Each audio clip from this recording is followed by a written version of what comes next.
Migi-eri-dori. Aye.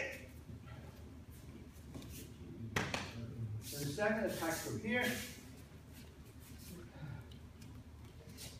Migi-eri-dori. Aye.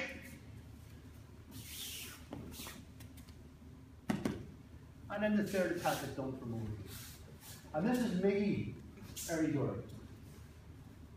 I'll turn around a second and show this from the other side. Do you want to take a fall? Yeah, why not, sir? Out here.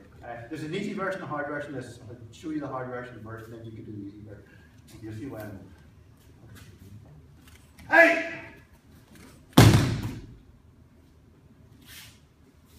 Okay. This is a different wrist lock to the previous one. The previous one has been with his hand like that. Okay? And that's called Kōdōkan. This one you twist the wrist the other way. And this is called Kōdōkan. It's done with your fingers on the inside of the palm and your thumbs on the back. Now I know different styles, I know Oli does Aikido, and there's different styles here which will emphasize where exactly you put your thumbs. Okay? I think when you do this, right, if you can get your thumbs in the back and you haven't done it before, you'll be doing very well. When I teach this, people have no idea where to put the thumbs, they end up all over the place. So just get your thumbs in the back. And the lock's done by pushing his fingers back towards his shoulder and you're twisting in towards him like that.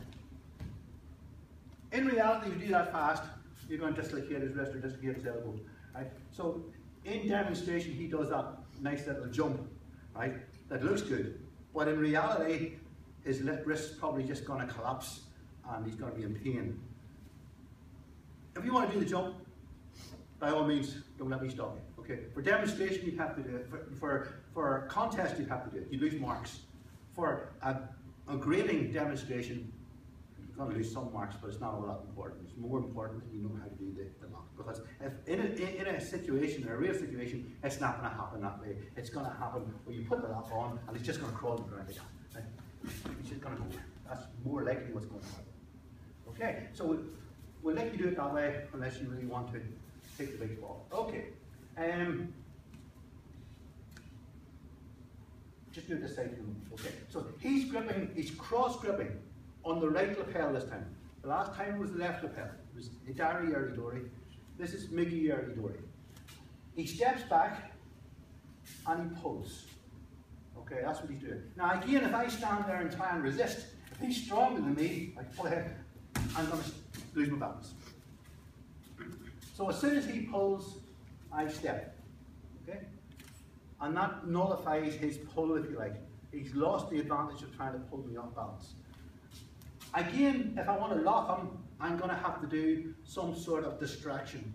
And the distraction this time, right, is agozuki, right? It's an uppercut. So as I step in, I uppercut. Now whether it hits or whether he moves his head, doesn't matter. It distracts him for that moment. Your other hand goes onto the back of his wrist, with your thumb on the back and your fingers on the inside. This hand then comes underneath, fingers on the back, thumb on the inside. Sorry, thumb on the back, fingers on the inside. And then you turn 180 degrees and you just roll it down. Okay, easy version.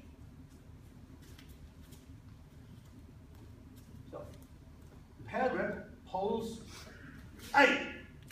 Thumb on the back, fingers inside, thumb on the back, fingers inside, turn, and rotate. You'll notice that whenever Uki hits the floor, there's no follow-up in the sense of punching him or kicking him again, which is very useful. I don't know if you remember, Richard, a few years back the BJA tried to bring in a BJA goshinjutsu grading types thing, right?